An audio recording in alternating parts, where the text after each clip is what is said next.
Bismillahirrahmanirrahim. Assalamualaikum warahmatullahi wabarakatuh. Alhamdulillahilladzi hadana li hadza wa ma kunna linahtadiya laula an hadanallah. Asyhadu an la ilaha illallah wahdahu la syarika lah wa asyhadu anna Muhammadan abduhu wa rasuluh sallallahu alaihi wa ala alihi wa sahbihi wa man wala wa man tabi'ahum bi ihsan ila yaumil qiyamah.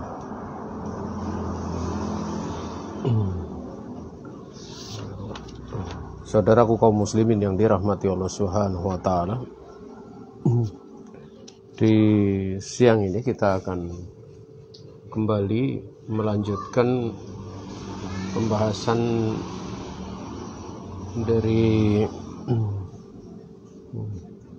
kitab Ithaful Uqul bi Syarhi Salasatil Usul, di mana pada pertemuan terakhir kita sudah sampai membahas tentang rukun iman ya.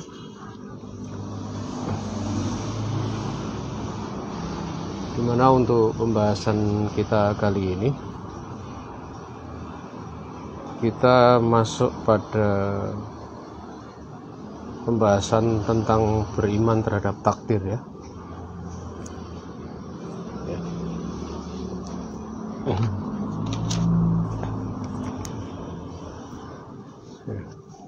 Dimana pada matan ya itu disebutkan dua ayat. Yang pertama adalah ayat yang ada dalam surat Al-Baqarah ayat yang 177 ya. Laisal birra an tuwallu wujuhakum qibalal masyriqi wal maghrib walakinnal birra man amana billahi wal yaumil akhir wal malaikati wal kitabi wan nabiyyin. Kemudian dalil tentang takdir kaitannya dengan qadar dari yang keenam ya. Di antara rukun iman, kulla syai'in khalaqnahu biqadar.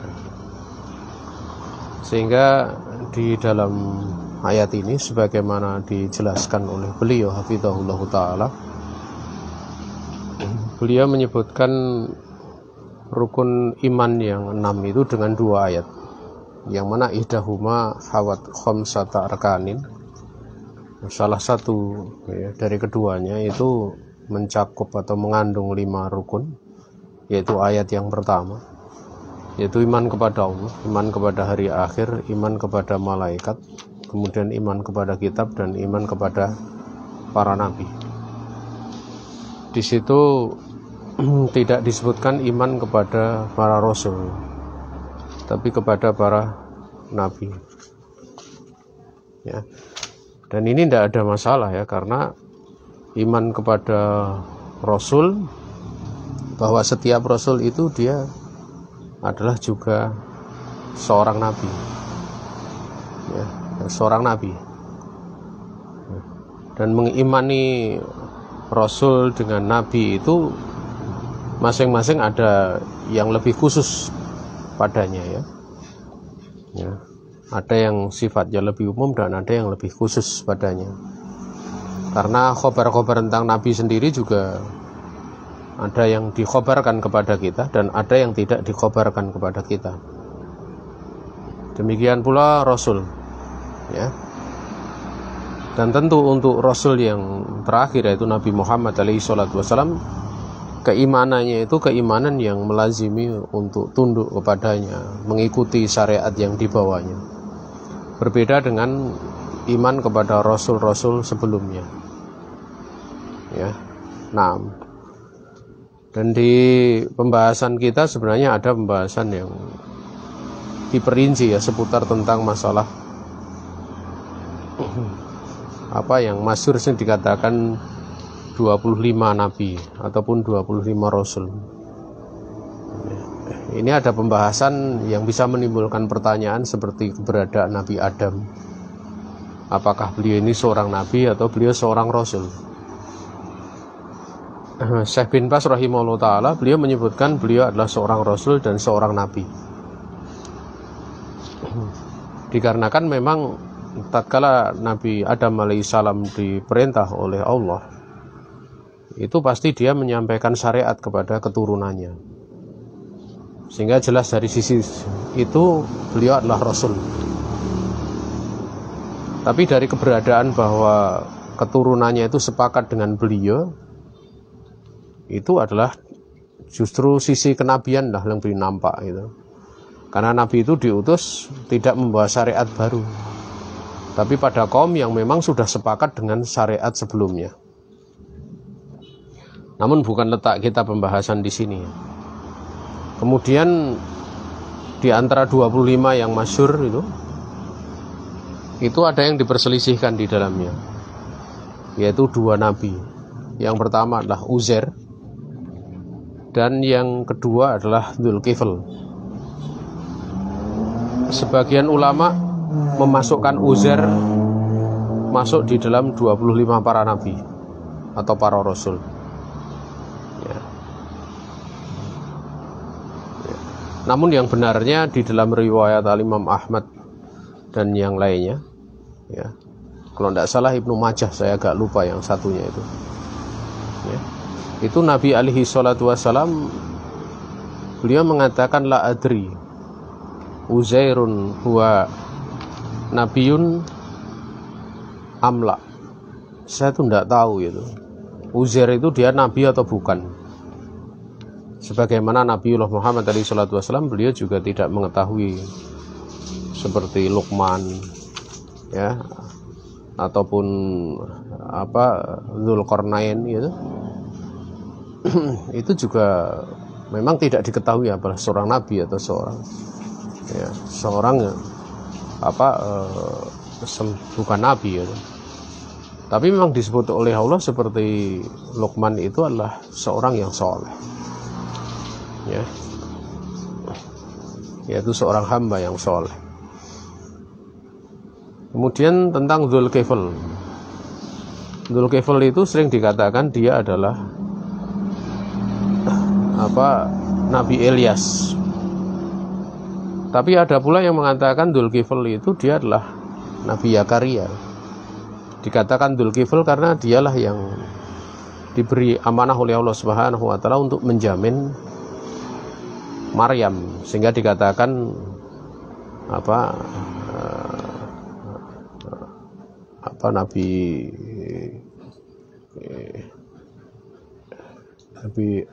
saya lihat dulu yang mengurus Nabi Zakaria, ya, Nabi Zakaria.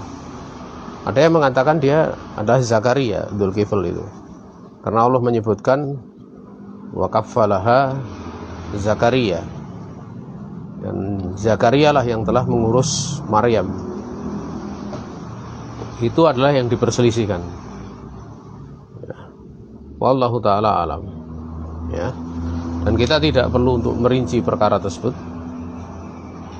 Maka pada ayat ini mengandung hawat arkanan khamsatan min arkanil iman as-sittati, mencakup rukun yang 5 dari rukun-rukun iman yang 6. Dan Allah Subhanahu wa taala dalam ayat ini memulai keimanan kepada Allah karena wali anahu al-asl, karena itu adalah keimanan yang paling mendasar. Sumatabi adzalika limanu bil yaumil akhir, kemudian mengikuti yang demikian itulah keimanan terhadap hari akhir. Li'anahu huwa waqtul hisab wal jaza, karena hari akhir adalah waktu hisab dan waktu pembalasan, ya. Sehingga istiqdat lahu itu wajib, mempersiapkan untuk menghadapi peristiwa pada hari akhir, rentetannya adalah perkara yang wajib, ya.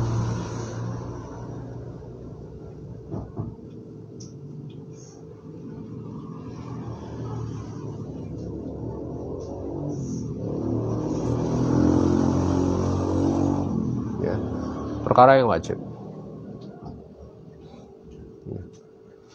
Kemudian Allah Subhanahu wa taala menjadikan yang ketiga itu para malaikat. Tsumma sallasa bil malaikati wa qad taqaddama ta'rifuhum, dan sudah berlalu takrif dari mereka ya. Kemudian setelah itu adalah kitab.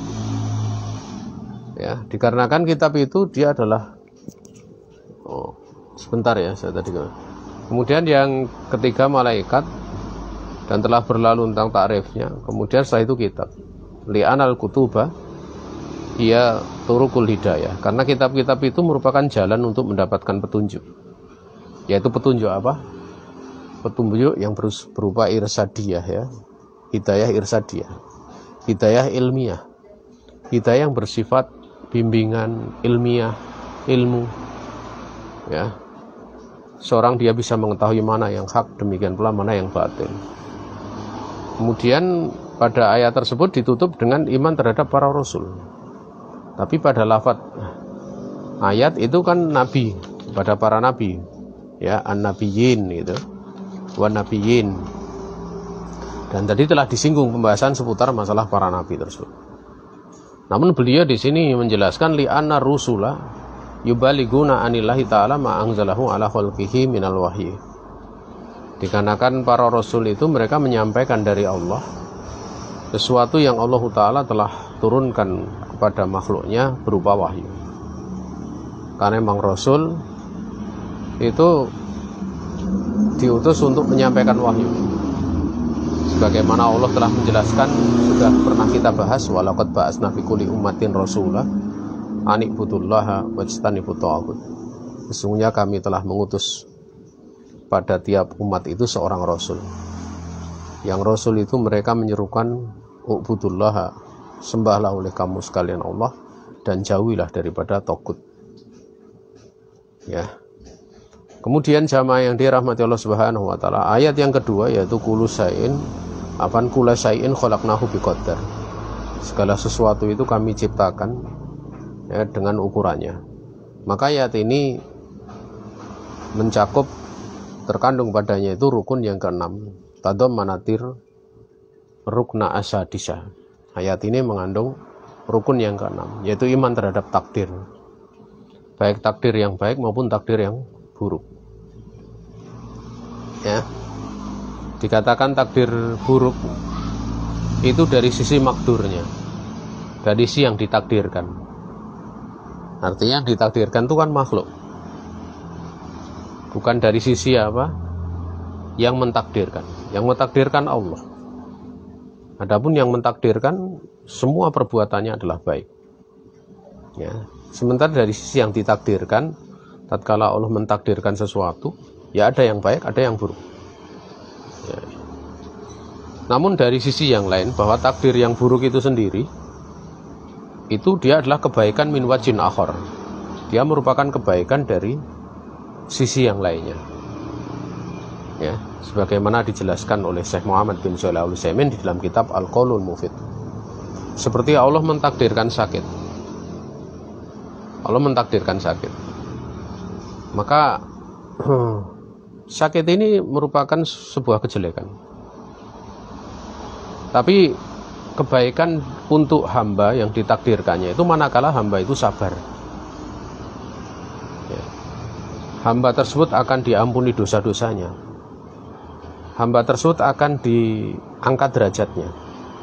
Hamba tersebut akan menjadi nyata bukti tentang keimanannya. Sehingga tidak cukup seorang dia mengatakan beriman tanpa kemudian diuji oleh Allah Subhanahu wa taala. Wahum la yuftanun. Sementara mereka itu tidak diuji atau dibiarkan begitu saja. Tidak. Ya.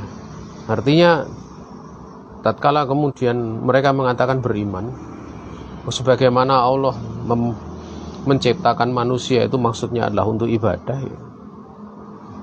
Artinya mereka diperintah oleh Allah. Itu dari sisi asal penciptaan. Sementara dari sisi diberikan ujian, tatkala seorang dia mengucapkan amantu billah, saya beriman kepada Allah. Ya kita tahu iman itu tidak sekedar ucapan dengan lisan, tapi i'tiqadun bil jinan awil qalb, keyakinan dalam hati, juga amalun bil jawarih. Amalun bil jawari. Maka ujian itu akan menjadikan nanti, akan menjadikan benar enggak dia di dalam mengucapkan saya beriman kepada Allah Subhanahu wa taala. Ya. Sehingga akan nampak kebenarannya. Kemudian wa khatama bi rusul. Tadi sudah ya dibahas tentang masalah itu. Kemudian pada ayat kula syai'in khalaqnahu biqadar. Takdir itu al-qadaru fil lughah itu minat takdir. Ya. Diambil dari makna takdir. Ya, kalau qadar itu kan kita tahu dia isim masdar. Kalau takdir itu dia adalah masdar. Dan kita tahu isim masdar itu bisa mempunyai makna untuk masdar yang padanya ada tambahan atau sulasi mazid ya. Di sini sulasi mazidnya, masdar pada sulasi mazidnya. Ya. Makanya sebagaimana dikatakan qadar itu adalah maknanya takdir. Padahal takdir itu dari wayan sulasi mazid biharfin wahidatin, wahidatin dengan huruf satu, yaitu dengan mudhoaf pada dalnya. Qaddara yuqaddiru takdiron. Itu kan di dalam mauzunnya seperti itu. Terwazankannya demikian. Dari wayan fa'ala yufa'ilu taf'ilan. Nah, taf'ilan itu kan masdarnya. Ya. Nah, kalau kemudian dikatakan fa'ala yaf'ulu ya. Fa'lan misalnya. Fa'lan itu dikatakan dia sebagai apa? Isim masdar namanya. Bagi wayan-wayan yang padanya ada tambahan. Sehingga dikatakan qadartu syai'a idza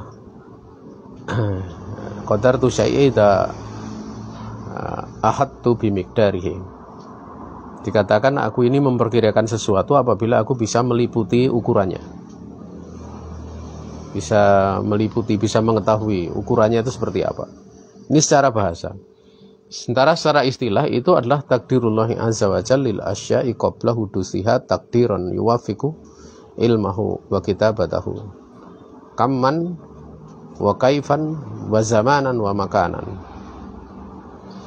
Jadi di sini yang dimaksud secara istilah adalah takdir Allah Subhanahu wa taala, atau Allah mentakdirkan pada segala sesuatu sebelum sesuatu itu terjadi, sebelum sesuatu itu berlaku, dengan pentakdiran yang sesuai dengan ilmunya Allah dan ketetapannya, baik dari sisi kaman, sisi jumlahnya itu berapa, demikian pula dari sisi kaifiyahnya, bagaimananya, dari sisi waktunya, demikian pula tempatnya.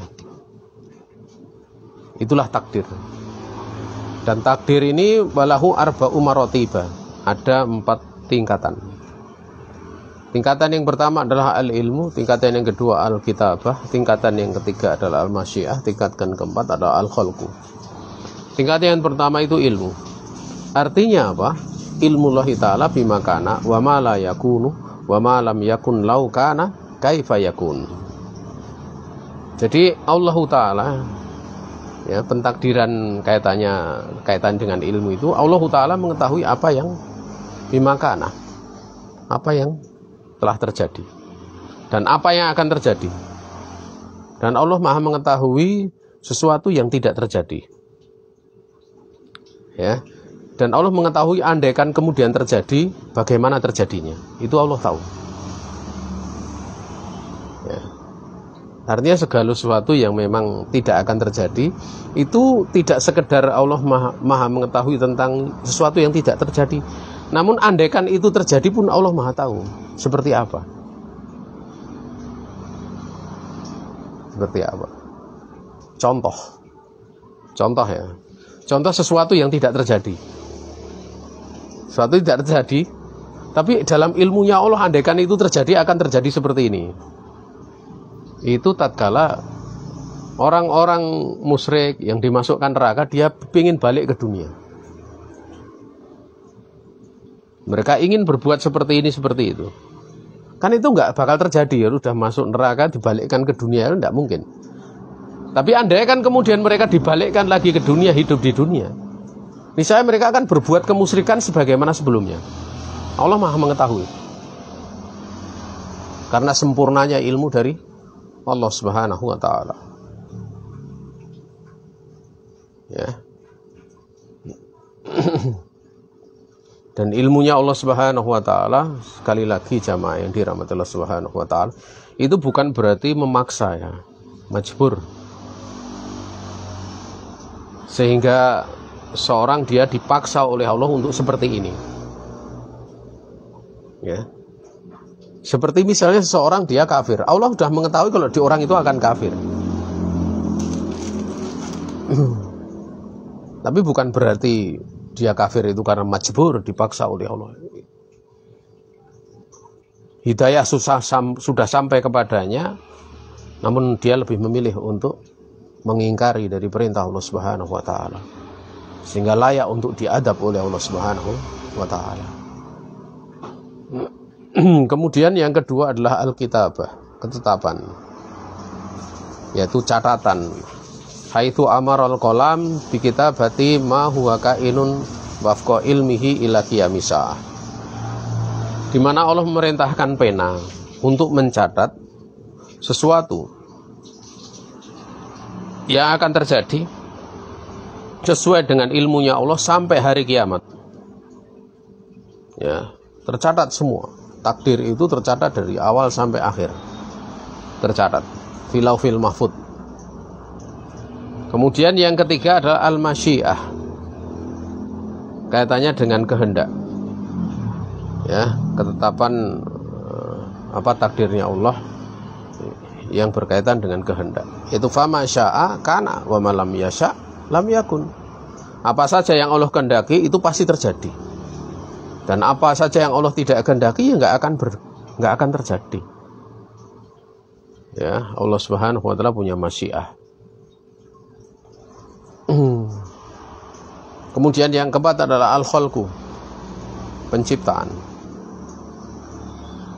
Hada taksimu yusamihi ahlul ilmi qadarul amma atau qadarul ismaliyah wa hal sammata maratibu tafsiliyatun lil qadar wa mahiyya. Ini adalah pembagian yang sering para ulama menyebutnya dengan takdir yang umum atau takdir yang global. Dan di sana apakah ada tingkatan takdir yang rinci? Apa itu? Maka beliau kemudian memberikan jawaban bahwa al-qadaru yang qasimu ila qismain. Takdir itu terbagi menjadi dua. Amun ismaliyun wa tafsiliyun. Yang sifatnya umum lagi global seperti yang diterangkan tadi. Dan yang kedua tafsiliyun. Makanya fal amu al ismaliyu huwa ma taqaddam. Itu adalah apa yang sudah berlalu pembahasannya. Kemudian baqiya al qadaru at-tafsiliyu. Tersisa takdir yang rinci. Qala ahlul ilm Syekhul Islam wa ghairih rahimahumullahu ta'ala, seperti Syekhul Islam dan yang lainnya berkata dari kalangan para ulama, wa tafsilul ilmi wal kitabati yang qasimu ila salati maratiba. Ya, wabaqiyatul maratibi mutafarri'atun au mutafarra'atun anil ilmi wal kitabati muwafiqatun lil ilmi wal kitabah. Perincian tentang ilmu dan kitabah, yaitu pada tingkatan pertama dan kedua kan ya, pada yang global itu kan ada ilmu dan kitabah kan gitu. Itu terbagi menjadi 3 tingkatan yang rinci nanti. Sementara tingkatan yang tersisa yang lainnya itu tercabangkan dari ilmu dan kitabah tadi. Hanya tercabangkan dari situ aja nanti. Ya, yang itu yang tingkatan yang tersisa yang kemudian tercabangkan darinya itu sesuai dengan apa? Ilmu dan ketetapan Allah Subhanahu wa taala. Ya, ilmu dan ketetapan Allah Subhanahu wa taala. Makanya kalau kita paham tentang masalah macam-macam tingkatan takdir ini ya, kita tidak akan bingung. Misalnya ana doa yarudul qada, bahwa doa itu bisa menolak bala, menolak ketentuan, bukan bala, qada, menurut ketentuan Allah. Ini kan takdir gitu. Itu nggak akan bingung nanti kalau paham tentang masalah ini, karena nanti ada pembahasan takdir yang berubah dan takdir yang tidak berubah. Yang di Lauhil Mahfuz itu semua tidak ada yang tidak berubah. Tapi yang di catatan di tangan para malaikat itu setiap tahun bisa berubah. Atau diterangkan haulian, tahunan, atau yaumian, harian. Itu bisa berubah.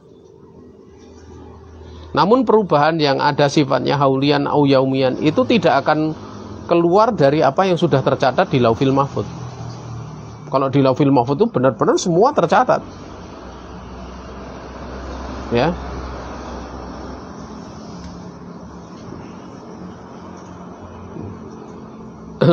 Watil kalmaratibu hiya, tingkatan-tingkatan tersebut, tingkatan-tingkatan itu yaitu yang pertama umuriyun, yang sifatnya umur, kemudian hauliyun yang tahunan, wa yaumiyun yang harian. Nah, kita nggak akan menyelesaikan secara total ya, karena waktunya nggak cukup kayaknya. Tapi kita akan bahas mungkin yang pertama dan yang kedua saja, yang ketiga pada pertemuan yang akan datang. Fal umuri, kaitannya dengan umur. Maya jri alal insan fi umurihi min hina yukhlaq hatta yamuta. Fa inna ma qadarahu Allah Ta'ala alal insani aulahu qabla khalqis samawati wal ardi yufsalu minhu ma yakhusul insan al muayyana muddata umurihi. Ya, wa sawa'un kana umuruhu afan tawilan kami ahsanatan au qasiran kama sya'allahu ta'ala minasinin wa syuhuri wal ayam. Umur ini ya, ini yang memang berlaku pada seseorang kaitannya dengan umurnya ya, sejak apa dia dicipta sampai dia mati. Maka sungguhnya umur yang Allah Ta'ala telah takdirkan kepada seseorang ya, aulahu, atau umur itu untuknya, itu berlakunya sebelum diciptakannya langit dan bumi ya. Dan kemudian dirinci darinya, dirinci dari takdir tersebut yang sudah ditentukan sebelum diciptakan langit dan bumi tersebut ya. Dirinci darinya apa? Sesuatu yang dia bersifat khusus bagi seseorang yang tertentu. Dari muddata umurihi, dari lama umurnya dia. Sama saja umurnya itu dia panjang seperti 100 tahun atau pendek sebagaimana Allah Ta'ala kehendaki dari umur hanya beberapa, dari umur tersebut beberapa tahun, demikian pula beberapa bulan ataupun beberapa hari. Artinya tambahan-tambahannya itu sekian tahun, sekian bulan, sekian hari. Semua dirinci oleh Allah Subhanahu wa Ta'ala di dalam takdirnya. Maknanya anakula insanin qabla wiladatihi yufsalu ma yastahiquhu minal qadaril am. Fulanun minanas kam umurahu. Misalan mi'ata sanatan. Ina yunfakhu fihi ruhu yuqaddaru min laufil mahfudhi alladzi kana fihi. Kullu shay'in yuqaddaru lahu nasibahu minhu nasibu dzalikal insan min khairin wa syarrin wa rizqin. Ya. Kullu shay'in fala yafutu syai'. Ya, kullu shay'in fala yafutu syai'un. Ya. Nah, maknanya bahwa setiap manusia sebelum terlahir itu sudah dirinci apa yang berhak untuk dia terima dari takdir umumnya. Ya, contohnya misalnya, ya, ditentukan tentang takdir umumnya. Ya, seseorang berapa umurnya? Contohnya 100 tahun. Kan itu pada waktu ditiupkan itu kan nanti akan ditentukan. Contohnya 100 tahun. Ketika ditiupkan roh, yaitu oleh malaikat ya, ditakdirkan padanya itu, ditakdirkan untuk janin tersebut yang ditiupkan roh itu dari Lauhil Mahfuz. Ya, yang memang takdirnya ada di sana, sudah tercatat di Lauhil Mahfuz. Kemudian ditentukan, ya, kullu syai'in, segala sesuatu ditentukan untuknya, itu bagiannya. Ya, sebagian darinya adalah bagian orang tersebut, yaitu yang ditakdirkan di perut ibu itu, misalnya bayi itu, kebaikan demikian pula kejelekan, termasuk rezekinya. Segala sesuatu itu tidak ada yang terlewat. Segala sesuatu fala yafutu syai'un. Ya. Tidak ada sedikit pun dari sesuatu yang ditakdirkan itu lewat darinya. Semua ditakdirkan oleh Allah Subhanahu wa taala. Wa dalilu hadhil martabah, dalil daripada tingkatan ini, wahiyat takdirul umuri. Itu adalah hadis Ibnu Mas'udin radhiyallahu taala anhu, wa huwa hadisus shadiq al-masduq. Dia adalah hadis yang datang dari shadiq. Di hadis yang di dalamnya itu mengkabarkan sesuatu yang jujur. Ya, dari shadiq itu tentunya siapa? Ya, Rasulullah alaihi salatu wasallam al-masduq. Yang dibenarkan khabarnya. Siapa yang benarkan khabarnya? Khabar Rasulullah. Ya, itu untuk menjelaskan bahwa shadiqul masduq itu berkaitan dengan Rasulullah. Berkaitan dengan yang mengkhabarkan, demikian pula yang dikhabarkan. Bahwa semuanya adalah khabar yang benar, jujur.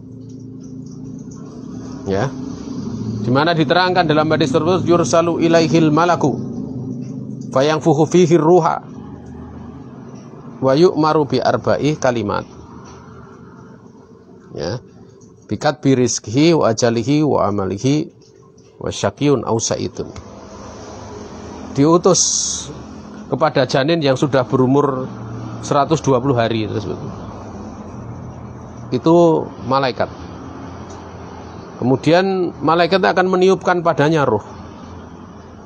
Dan kita nggak tahu ya kaifiah cara meniupkan itu, nggak ada dalil yang mengkabarkan seperti itu. Tapi jelas ditiupkan kemudian hidup. Tiupkan hidup. Coba kalian lihat kalau malaikat diberi izin seperti itu meniupkan ruh itu. Maka tentu zat yang maha menciptakan malaikat, kekuasaannya lebih dibandingkan malaikatnya. Ya, kalau manusia bikin apa saja itu untuk meniupkan ruh tidak mampu. Makanya diharamkan menggambar makhluk bernyawa, bikin patung dan lain sebagainya. Dan ini bukan perkara dosa ringan ya. Tapi ancamannya disuruh untuk meniupkan ruh kelak pada hari kiamat. Ya. Ya. Wallahu ta'ala alam. Makanya sampai dikatakan wala anal musawwir. Allah melaknat para penggambar.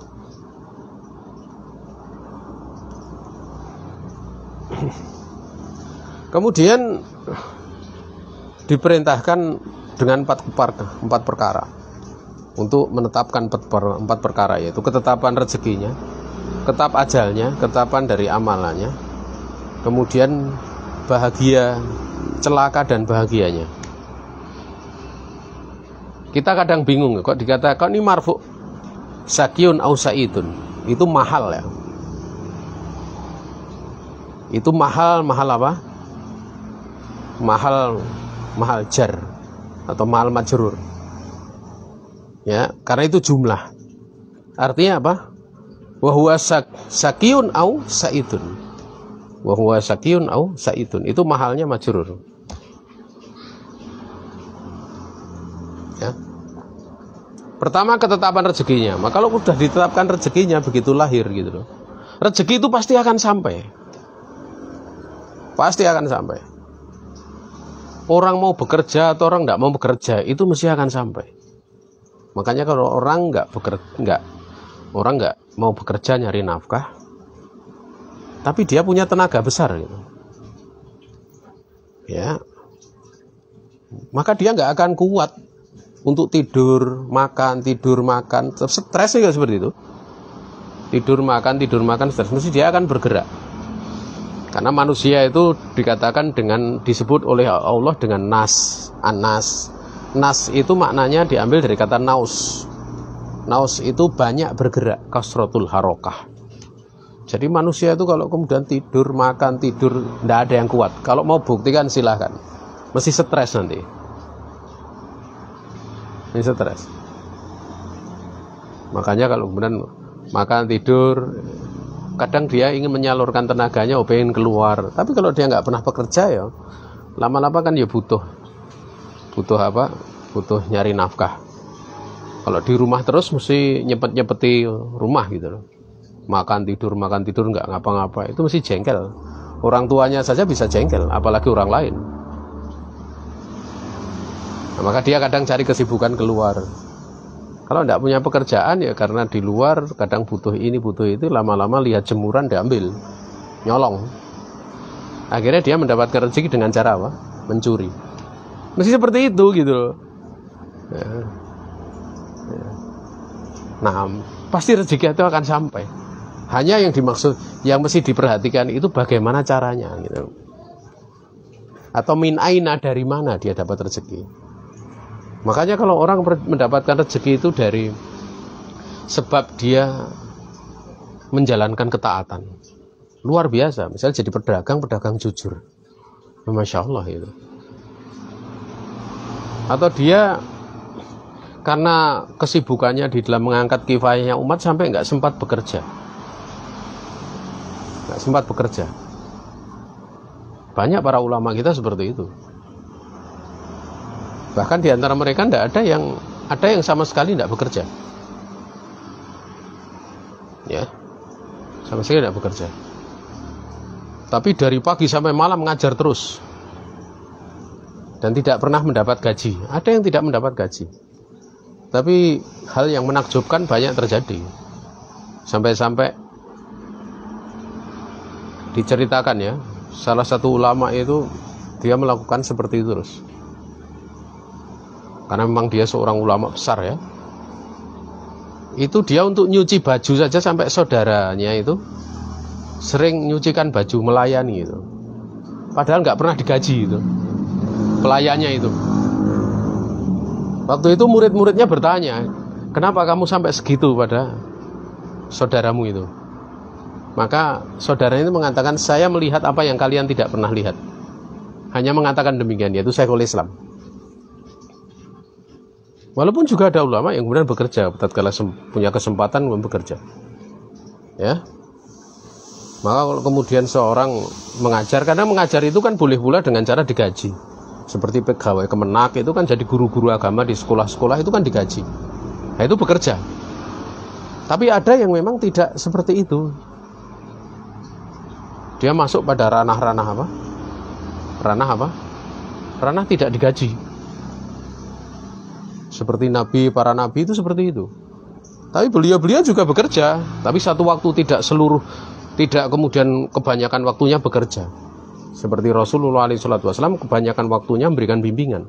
Tapi beliau juga kadang melakukan jual beli. Kadang beliau bahkan berhutang. Tetapi dominannya waktu demikian. Ya.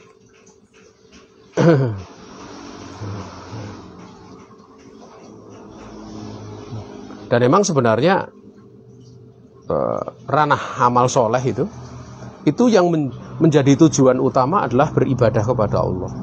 Boleh seorang mencari dunia sekedar keperluannya saja dari situ, misalnya jadi guru sekedar saja. Jadi guru digaji ya sekedar itu. Karena memang belum mampu misalnya untuk masuk misalnya pakai mukafaah ya. Atau benar-benar dia itu nanti malah takaluf gitu. Takaluf. Ya. Nah. Sehingga boleh misalnya orang untuk dia mendapatkan upah misalnya dari ngajari Quran, ngajari ini, yang memang dia tidak punya penghasilan atau waktunya memang tersita di situ. Waktunya tersita di situ karena memang mengangkat kifayahnya umat itu luar biasa ya. Ini hukumnya fardu kifayah. Orang lain untuk mengangkat kifayah itu sifatnya ibaratnya kalau ibaratnya seperti kayak misalnya kerja bakti itu. Orang kerja bakti itu kan beda ya kerja bakti itu. Kayak kerja bakti itu sebenarnya kan bareng-bareng untuk masyarakat, untuk sekelompok manusia. Kalau mengangkat kifayahnya umat ini, dia menanggung tanggung jawab dari seluruh umat Islam. Sehingga orang yang masuk di dalam wilayah itu orang yang punya amal besar, nilai tinggi, ya, tinggi nilainya. Ya. Nah, ya. Wahakata. Namun sekali lagi itu bukan ranah untuk mencari kekayaan, kemudian kemewahan, ya. Bukan di situ. Karena secara asal dakwah itu adalah justru kita banyak yang berkorban. Dakwah itu justru kita banyak berkorban. Maka perlu untuk dipahami di sini, karena memang dakwah itu termasuk dalam ranah bagian daripada berjihad, min qismil jihad, ya. Ya, min qismil jihad. Sehingga kita tahu jihad seperti apa. Ya, jihad itu juga kadang mendapatkan keuntungan kayak ghanimah, ya. Kan dapat keuntungan kadang. Tapi itu kadang dapat, kadang enggak gitu. Ya. Makanya misalnya di antara kalian ada yang masuk mukafaah, ya. Mukafaah itu enggak perlu ngarep-ngarep mukafaah, mau dikasih enggak udah kasih enggak gitu. Enggak berharap, itu bukan haknya. Ya, bukan haknya. Diberi alhamdulillah, kalau enggak ya sudah. Ya.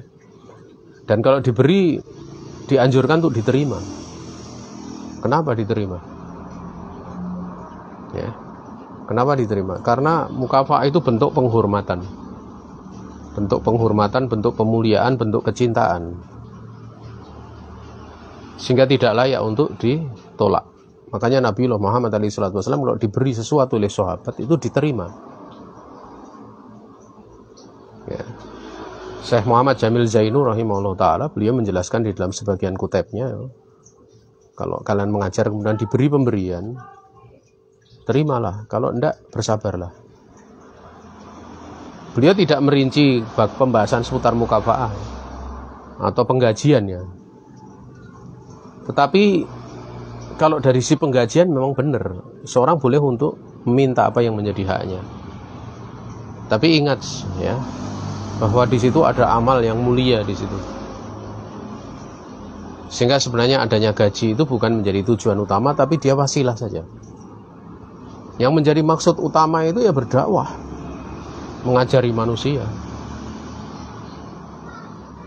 Dan termasuk dari keberkahan ilmu seseorang itu diterangkan oleh para ulama, ya. Ya. Di antara yang menjelaskannya adalah Syekh Muhammad bin Shalih Al-Utsaimin dalam kitab Fathul Jalali wal Ikram. Di antara tanda barokah ilmu seseorang itu, ilmu itu akan tersebar. Sehingga dengan sebab ilmunya manusia akan beramal soleh. Itu ciri ilmu yang barokah. Artinya kalau dia punya kesempatan mengajar, mau dalam rentang umur kecil, ataupun umur dewasa, ataupun apa saja, itu menunjukkan dia ilmu yang dipelajarinya barokah. Artinya dulu belajar, ternyata diajarkan kepada manusia, manusia mengambil faedah, ya. Termasuk dari orang yang dipilih oleh Allah itu manakala ada orang tersesat. Ada orang tersesat. Kemudian Allah akan memberikan petunjuk kepada orang tersebut. Kemudian dipertemukan dengan orang yang bisa memberinya petunjuk. Artinya orang yang memberi petunjuk ini termasuk orang yang dipilih oleh Allah. Ya, makanya kalau ada orang misalnya konsultasi, mau minta nasihat itu, entah kemudian dia sebelumnya sesat, ya, entah kemudian sebelumnya itu bermaksiat, ataupun yang lainnya, ya, dia minta waktu, maka yakini di saat itulah Allah Ta'ala membentangkan kepada kalian untuk mendapatkan kebaikan yang banyak. Kalau dulu Rasul alaihi salatu wasallam itu Masya Allah ya, dari tenda ke tenda, dari rumah ke rumah itu nawarkan gitu. La ilaha illallah. Lah ini ada orang datang ke rumah kok itu. Kan lebih enak gitu. Karena dia sudah butuh dulu. Beda dakwah di zaman dahulu itu, Masya Allah gitu. Ya. Makanya sering dulu kalau sebagian guru saya itu kadang sok memberikan candaan seperti ini. Kalau zaman dulu kalau berdakwah itu dilempari batu. Kalau zaman sekarang kalau tidak dakwah itu dilempari lemper gitu. Artinya dilempari makanan gitu. Ya, ada dihidangkan lemper macam-macam. Karena dulu memang makanan di desa-desa kan kebanyakan lemper gitu. Jadi guru-guru saya waktu ngisi kajian di kampung itu kadang sok sambil boncengkan saya itu sambil bercanda seperti itu. Dakwah kita itu mudah gitu. Beliau menghibur diri ya, kadang pesertanya kan tidak banyak itu, cuma dikit gitu loh. Karena di daerah-daerah kantong-kantong orang-orang Nasoro ya. Jadi beliau berdakwah itu cuma kadang di situ satu kampung itu cuma ada 4-5 rumah yang muslim gitu. Dia ngajari baca Quran, ngajari pesolatan gitu, itu rajin gitu. Jadi datang sedikit itu sambil ngantuk-ngantuk itu saya ingat itu. Beliau kadang ngajarin sambil ngantuk-ngantuk. Tapi beliau sering sambil bercanda memboncengkan saya di atas kendaraan itu sering mengatakan dulu kalau dakwah itu dilempari batu, kalau sekarang kita dilempari lemper gitu. Sampai sekarang masih ingat kata-kata itu. Ya. Artinya betapa mudahnya dalam berdakwah itu di masa sekarang. Tidak seperti di masa dulu. Ya. Sarana sudah banyak, ada kendaraan, ada ini dan lain sebagainya. Nanti di situ masih makan, minum dan lain sebagainya. Kemudahan apa yang ya, kalau kita tanya kesulitannya mana, kan bisa dikatakan tidak sulit, itu mudah gitu. Ya.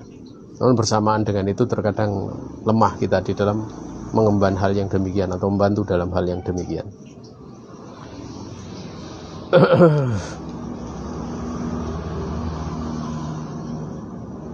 Kemudian ya, hada takdiru al-umuri ukhidha min aina. Takdir umur ini diambil dari mana? Ukhidha min lauhil mahfuz qabla khalqis samawati wal ardi bima Allah. Diambil dari catatan di lauhil mahfuz sebelum diciptakannya langit dan bumi, sesuai dengan apa yang Allah Ta'ala Allah Ta'ala kehendaki. Lian Allah Ta'ala lama khalaqal qalam qala lahu. Dikarenakan Allah Ta'ala tatkala menciptakan pena, Allah berfirman kepadanya, uktub, tulislah. Qala wa madza aktub, apa yang mesti aku tulis? Ini kolam berbicara. Ini caranya berbicara kita tidak tahu ya.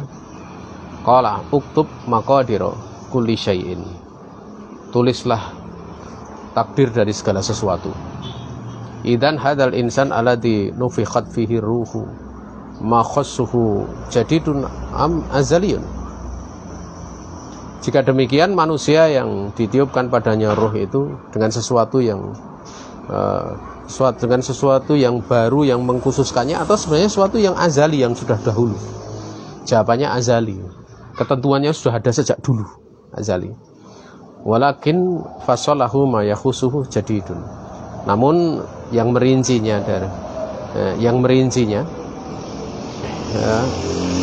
itu sesuatu yang baru itu kemudian mengkhususkannya, dirinci di dalam catatan yang nanti para malaikat itu memegang. Falladzi taghayyara laisa ilmullahi ta'ala. Yang berubah di sini bukan ilmunya Allah, wala kitabatuhu, dan bukan ketetapannya. Walakin alladzi taghayyara ilmul malak. Yang berubah itu adalah apa? Ilmunya malaikat. Karena takdirnya tahun kemarin seperti ini menjadi ini. Fulanun uktub lahu kadza minar rizqi. Termasuk yang baru lahir itu kan ditetapkan. Sebenarnya sebelumnya sudah tercatat fil lauhil mahfuz. Fulan misalnya, uktub lahu kadza, catatlah untuk fulan, itu perintah kepada malaikat, kadza minar rizqi, tentang rezeki, wa kadza minal umurnya, wa kadza min jami'i ma'ayyisihi.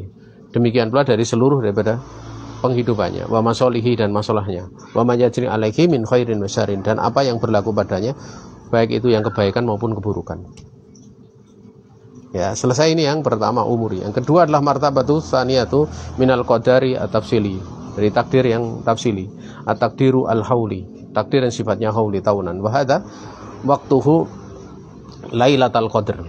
Dan ini berlakunya ya itu adalah apa? Di Lailatul Qadar. Kalau umur tadi pada saat apa? Kalau umur tadi di saat apa? Di saat ditiupkan ruh. Itu tafsirnya di situ. Ya, sebagaimana 4 perkara yang telah disebutkan tadi. Kemudian yang hauli di situ adalah waktunya takdir di malam Al-Qadar ya. Ya, pentakdirannya di malam Al-Qadar. Demikian pula tentang kaifiyatuhu. Anahu yufsalu minal lauhil mahfud ma yakhussu sanatan bi ainiha min lailatul qadr bi min lailatul qadr misliha minal am. Minal amil qadim. Lailatul Qadri afan maklumun annaha fi autaril asril awakhir min Ramadhana. Kemudian bahwasanya akan dirinci takdir yang haulian ini dari Lauhil Mahfuz. Yaitu dengan sesuatu yang ya khusus.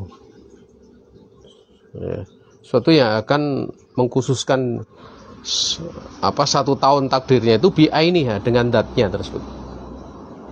Dan dari takdir tahunan tersebut. Ini diberlakukan sejak Lailatul Qadar. Ya. Yang semisal dari Lailatul Qadar dari tahun sebelumnya. Artinya di situ 1 tahun dari sejak Lailatul Qadar sebelumnya sampai Lailatul Qadar setelahnya. Seperti itu. Ya. Makanya kalau dikatakan Lailatul Qadar itu urusannya hanya karena diturunkannya Al-Qur'an, itu salah besar. Urusan Lailatul Qadar diturunkan Al-Quran itu karena Lailatul Qadar itu malam kemuliaan. Dan yang diturunkan itu bukan seluruh ayat, seluruh surat dalam Al-Quran, tapi awal turunnya Al-Quran. Ya. Inna anzalnahu fi lailatul qadar, maksudnya itu adalah sungguhnya kami turunkan awal turunnya Al-Quran itu pada Lailatul Qadar. Makanya ada ayat yang turun di bulan Dzulhijjah, ada yang turun di ini.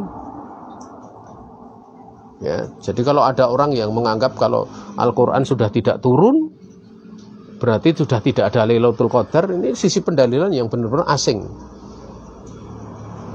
Ini biasanya ngotak-atik dari pikirannya sendiri. Kalau kita tanya, kita runut, tidak ada ulama yang berpendapat seperti itu kecuali orang yang nafsirkan akal-akalan. Dia tafsirkan sendiri gitu loh, dengan akalnya gitu loh. Karena andai kan seperti itu, bagaimana dengan ayat yang turun di bulan Dzulhijjah misalnya, di bulan ini, tidak di bulan Ramadan? Apakah berarti di situ juga Lailatul Qadar? Kan tidak demikian. Artinya dipilih awalnya saja itu karena mulianya malam tersebut. Sementara untuk urusan lain, yaitu kaitannya dengan pentakdiran. Makanya kita diperintah untuk mencari Lailatul Qadar, tahari Lailatul Qadar. Kenapa? Karena di saat itulah diturunkan takdir haulian. Sehingga agar supaya selama setahun itu kita mendapatkan takdir yang baik dari Allah Subhanahu wa taala. Ya.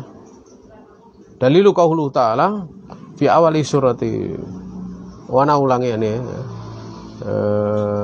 Tadi belum selesai ya. Kemudian Lailatul Qadar itu maklum bahwasanya itu berada pada rentang 10 terakhir. Autar itu watar seperti pada busur, tali busur itu kan, rentang yang terakhir. 10 terakhir dari Ramadan. Yufsalu min Lauhil Mahfuz. Dirinci dari Lauhil Mahfuz sesuatu yang mengkhususkan 1 tahun ila misliha, sampai kepada yang semisalnya. Artinya kepada Lailatul Qadar setelahnya gitu kan gitu. Maka apa saja khususan atakadza yufsalu Lailatul Qadri ila misliha minal amil qadim. Maksudnya yufsalu takdir ya, Lailatul Qadar. Itu Lailatul Qadar itu sebagian dzaraf zaman gitu. Ya. Ya. Maka apa saja yang takdir mengkhususkan tahun demikian itu dirinci takdir tersebut pada Lailatul Qadar sampai pada Lailatul Qadar semisalnya dari tahun yang sebelumnya. Artinya mirip dari sebelumnya kepada setelahnya, setelahnya nanti kepada setelahnya lagi, seperti itu. Wadalilu qauluhu ta'ala fi awali surati Dukhan Hamim. Hamim, ya. Ya. Wal kitabil mubin inna anzalnahu fi lailatin mubarakah. Inna kunna mundzirin fiha yufraqu kullu amrin hakim. Demi kitab yang terang, sungguhnya kami telah menurunkan kitab tersebut di malam yang penuh barokah. Sungguhnya kami ini adalah pemberi peringatan. Fiha, di malam tersebut, di malam penuh barokah tersebut, diputuskan segala perkara dengan penuh kebijaksanaan. Yakni fi hadhihi al-lailah, pada malam ini. Ma makna yufraq? Qala ahlul ilm, yaitu yufsalu min laufil mahfuz, dirinci. Ya, diambil rinciannya itu dari laufil mahfuz. Ini saja yang bisa disampaikan, ya. Besok kita lanjutkan pada yang ketiga, yaitu takdir al-yaumi. Ya. Pertama umuri, yang kedua adalah hauli, kemudian yang ketiga adalah apa? Yaumi atau yaumian. Ada salah datang dari pribadi diri saya sendiri dan dari setan, saya istighfar kepada Allah Subhanahu wa taala. Ada benar semata-mata keluasan rahmat Allah Subhanahu wa taala yang diberikan kepada kita. Akhirul kalam. Wassalamualaikum warahmatullahi wabarakatuh.